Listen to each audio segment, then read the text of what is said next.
নমস্কার। আজকের এই আলোচনাটি বৃষরাশি বৃষলগ্ন অর্থাৎ টরাস সাইনের মানুষদের জন্য থাকবে। আজকের এই আলোচনার মধ্যে দিয়ে আমরা জানব 30শে জুন শনিদেব বক্রী হচ্ছেন।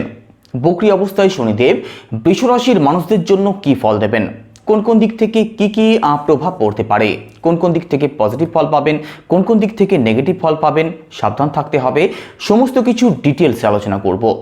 তো সম্পূর্ণ ভিডিওটি অবশ্যই দেখবেন। আলোচনা ভালো লাগলে লাইক, কমেন্ট এবং শেয়ার করতে পারেন।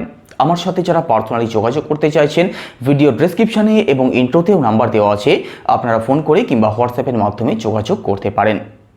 আর জ্যোতিষ সংক্রান্ত যে কোনো তথ্য পেতে চ্যানেলটিকে অবশ্যই সাবস্ক্রাইব করবেন।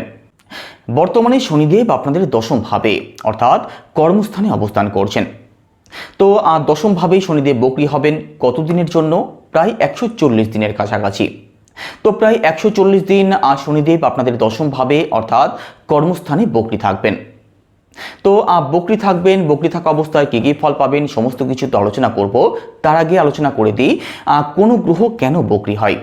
জ্যোতিষশাস্ত্র মতে কোনো গ্রহ যখন তার সঠিক গতি অনুযায়ী গোচর করতে অসমর্থ হয়, অর্থাৎ কোনো গ্রহ যখন তার স্পিড অনুযায়ী মুভ করতে পারে না, তখন সেই গ্রহটা বক্রী হয়ে যায়।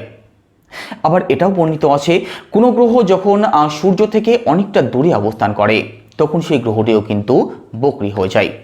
আর বক্রী অবস্থায় গ্রহ যেহেতু স্লো হয়ে যায়, তাই আগের ঘরের ফলও দিতে শুরু করে। তো এখানে শনিদেব আপনাদের দশম ভাবে বক্রী হলে নবম ভাবের ফল অর্থাৎ ভাগ্যস্থানের ফলও কিন্তু আপনাদের অবশ্যই প্রাপ্তি হবে। কেউ কেউ এটাও বলেন যে বক্রী অবস্থায় গ্রহ উল্টো ঘুরতে শুরু করে, যার কোনো শাস্ত্রীয় ব্যাখ্যা নেই আর যেটা বাস্তবে সম্ভব নয়। তো শনিদেব আপনাদের দশম ভাবে বক্রী হচ্ছেন কবে? 30শে জুন। কতদিন থাকবেন? প্রায় 14-15 নভেম্বর পর্যন্ত। তো এই 140 দিন আপনাদের দশম ভাবে যেহেতু শনিদেব বক্রী থাকবেন, তো কাজের দিক থেকে একটু প্রবলেম কিন্তু আপনাদের আসতে পারে। কাজ আপনাদের কাছে বেশি আসতে পারে, টার্গেট পূরণ করতে প্রবলেম হতে পারে, কাজ নিয়ে অকারণ ছুটোছুটি আপনাদের বেশি হতে পারে, এমনকি কাজের দিক থেকে আপনাকে কিন্তু কথাও শুনতে হতে পারে। তো নিজের কাজের প্রতি এই 140 দিন বিশেষভাবে সিরিয়াস থাকবেন। আর একই সাথে আপনাদের মধ্যে লেজিনেসও কিন্তু থাকতে পারে, কাজ বাঁধিয়ে রাখার একটা হ্যাবিট কিন্তু আপনাদের মধ্যে দেখা যেতে পারে শনিদেব বক্রী থাকা অবস্থায়। তো কাজের প্রতি একটু সিরিয়াস থাকুন। তবে কাজ আপনাদের কিন্তু ভালোই চলবে, কাজ চলবে না এমনটা নয়। তবে কাজের দিক থেকে একটু প্রেশার থাকতে পারে, কাজ নিয়ে মানসিক টেনশন আপনাদের মধ্যে থাকতে পারে, শুধু এই দিকটা একটু মাথায় রাখবেন। আর একই সাথে দশম ভাবের সাথে সাথে শনিদেবের প্রভাব আপনাদের নবম ভাবে অর্থাৎ ভাগ্যস্থানেও পড়বে। তো এখানে ভাগ্যের সাপোর্টও পাবেন, কারণ দশম ভাব যেমন শনিদেবের ঘর, নবম ভাবও কিন্তু শনিদেবেরই ঘর। তো ষড়াশিতে শনিদেব সবসময় শুভ ফলদায়ক হয়ে থাকেন।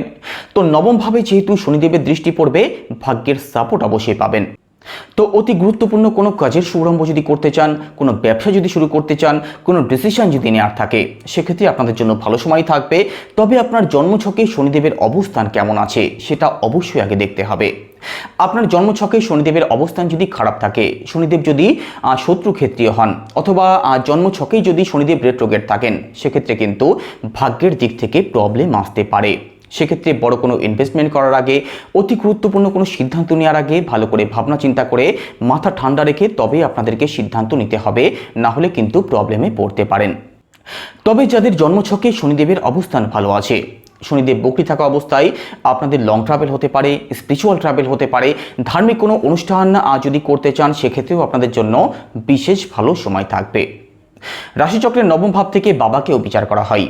তো এখানে জন্মছকে শনিদেবের অবস্থান খারাপ থাকলে বাবার দিক থেকে কিন্তু প্রবলেম তৈরি হতে পারে।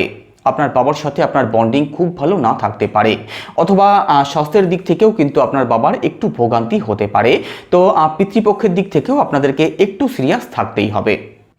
আর একই সাথে যে সমস্ত বৃষরাশির মানুষেরা চাকরির চেষ্টায় আছেন, শনিদেব আপনাদেরকে দশম ভাবের দিক থেকেও সাপোর্ট দিচ্ছেন, আবার নবম ভাব অর্থাৎ ভাগ্যস্থানের দিক থেকেও সাপোর্ট দিচ্ছেন। তো চেষ্টা করলে সফলতা আপনাদের প্রাপ্তি হতে পারে, সে বিষয়ে কোনো সন্দেহ থাকছে না। আর একই সাথে শনিদেবের দৃষ্টি কোথায় কোথায় পড়ছে? শনিদেবের দৃষ্টি পড়ছে আপনাদের দ্বাদশ ভাবে, আপনাদের চতুর্থ ভাবে, আপনাদের সপ্তম ভাবে। দ্বাদশ ভাবে যেহেতু শনিদেবের দৃষ্টি পড়ছে, তো বিদেশি গতিবিধি আপনাদের জন্য বেটার হবে। তবে বিদেশ থেকে যাদের ইনকাম আসে, তাদের কিন্তু প্রবলেম আসতে পারে। আপনাদের ইনকামের জায়গাটাতে একটু প্রবলেম দেখা দিতে পারে। তবে বিদেশ যাত্রা যারা করতে চাইছেন, বিদেশে যারা সেটেল হতে চাইছেন, আপনাদের জন্য অত্যন্ত ভালো সময় থাকবে। বিদেশি কোনো সংস্থায় যারা চাকরি করেন অথবা কোনো এমএনসি কোম্পানিতে যারা চাকরির চেষ্টায় আছেন, শনিদেব বক্রী থাকা অবস্থায় আপনাদের জন্য অত্যন্ত ভালো সময় থাকবে। কারণ শনিদেবের দৃষ্টি পড়ছে আপনাদের দ্বাদশ ভাবে, আর নেগেটিভ হাউসে নেগেটিভ গ্রহের দৃষ্টি সবসময় শুভ ফলদায়ক হয়ে থাকে। তবে খরচ কিন্তু আপনাদের বাড়তে পারে। স্বাস্থ্য সংক্রান্ত বিষয়ে অথবা যে কোনো বিষয়ে খরচের দিকটা আপনাদেরকে একটু মাথায় রাখতেই হবে। স্বাস্থ্যের প্রতি একটু সিরিয়াস থাকবেন, আর স্বাস্থ্য সংক্রান্ত দিক থেকেও কিন্তু আপনাদের খরচ বাড়তে পারে। তো এই দিকটা একটু লক্ষ্য রাখতেই হবে। আর একই সাথে শনিদেবের দৃষ্টি কোথায় পড়ছে? আপনাদের ফোর্থ হাউসে। ফোর্থ হাউস থেকে কি বিচার করা হয়? ফোর্থ হাউস থেকে আমাদের প্রপার্টি বিচার করা হয়, ফোর্থ হাউস থেকে মাকেও বিচার করা হয়। তো প্রপার্টি সংক্রান্ত যে কোনো সিদ্ধান্ত আপনাদের ভালো করে ভাবনা চিন্তা করে তবেই নিতে হবে। হঠকারী কোনো সিদ্ধান্তের শিকার হয়ে গেলে কিন্তু প্রবলেমে পড়তে পারেন। আর একই সাথে রাশিচক্রের ফোর্থ হাউস থেকে আমাদের মাকেও বিচার করা হয়। তো এখানে শনিদেবের পাপ দৃষ্টি যেহেতু আপনাদের ফোর্থ হাউসে পড়ছে, মাতৃস্থানে পড়ছে, তো মায়ের দিক থেকেও কিন্তু একটু সিরিয়াস আপনাদেরকে থাকতেই হবে। আপনার মায়ের স্বাস্থ্যের দিক থেকে প্রবলেম আসতে পারে। এছাড়া আপনার মায়ের মধ্যে অকারণ টেনশন, হেডেক কিন্তু বাড়তে পারে। তো মায়ের স্বাস্থ্যের প্রতি যেমন খেয়াল রাখবেন, তেমন মায়ের সাথে যাতে সুসম্পর্ক বজায় রাখা যায় সেই চেষ্টা আপনাদের অবশ্যই করতে হবে। কারণ শনিদেব বক্রী থাকা অবস্থায় আপনার সাথে আপনার মায়ের বন্ডিংয়ের দিক থেকে কিন্তু একটু প্রবলেম আসতে পারে। তো মায়ের সাথে যাতে সম্পর্ক খুব ভালো রাখা যায় সেই চেষ্টা আপনাদের করতে হবে। মায়ের সাথে ঝগড়া অশান্তির জায়গা যাতে তৈরি না হয় সেই দিকটা বিশেষভাবে লক্ষ্য রাখবেন। আর একই সাথে রাশিচক্রের ফোর্থ হাউস থেকে আমাদের মাকেও বিচার করা হয়। তো এখানে শনিদেবের পাপ দৃষ্টি যেহেতু আপনাদের ফোর্থ হাউসে পড়ছে, মাতৃস্থানে পড়ছে, তো মায়ের দিক থেকেও কিন্তু একটু সিরিয়াস আপনাদেরকে থাকতেই হবে। আপনার মায়ের স্বাস্থ্যের দিক থেকে প্রবলেম আসতে পারে।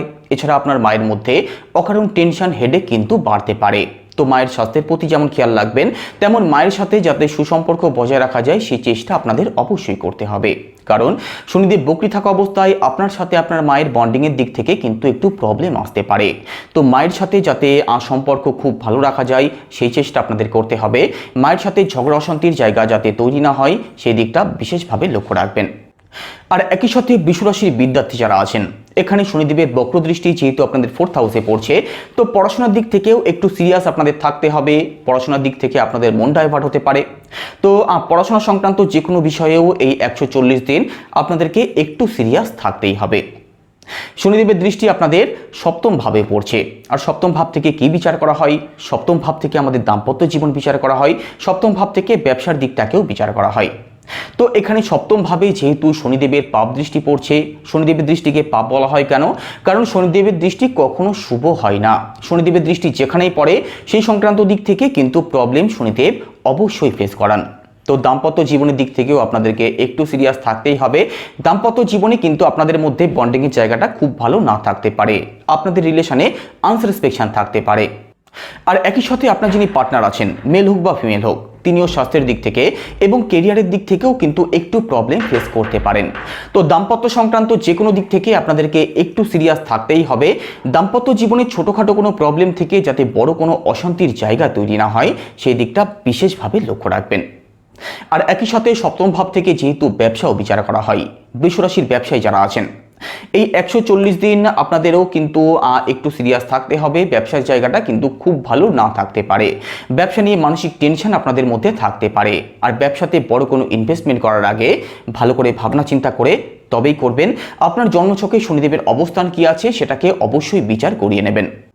ব্যবসার দিক থেকে তো একটু আপ অ্যান্ড ডাউনের জায়গা থাকছেই। আর একই সাথে যারা ডেলি ইনকামের সাথে যুক্ত আছেন, ডেলি ইনকামের দিক থেকেও কিন্তু একটু প্রবলেম আপনাদের আসতে পারে। পার্টনারশিপ যারা করেন আপনাদেরকে চোখ কান খোলা রাখতেই হবে। কারণ এই সময়টা কিন্তু আপনাদের জন্যও বিশেষ কিছু ভালো থাকবে না। কারণ সপ্তম ভাব দুর্বল থাকছে, সপ্তম ভাবে শনিদেবের পাপ দৃষ্টি পড়ছে। তো ব্যবসা সংক্রান্ত যে কোনো দিক থেকে আপনাদেরকে একটু সিরিয়াস থাকতেই হবে। তো এর জন্য কি উপায় অবলম্বন করবেন? শনিদেবের বীজ মন্ত্র জপ করুন। সেটা কি? ওম প্রাম প্রিম প্রম শা শনিশ্বরায় নমঃ। আর একই সাথে হনুমান চল্লিশা জপ করতে পারেন, পজিটিভ ফল অবশ্যই পাবেন। তো এই ছিল আজকের আলোচনা এখানে শেষ করব। আলোচনা কেমন লাগছে অবশ্যই কমেন্টে জানাবেন। আর কোনো কিছু যদি জিজ্ঞাসা থাকে সেটাও কমেন্ট করবেন। আমি পরবর্তী কোনো ভিডিওতে সেটা নিয়ে অবশ্যই আলোচনা করব। সবাই ভালো থাকবেন। নমস্কার।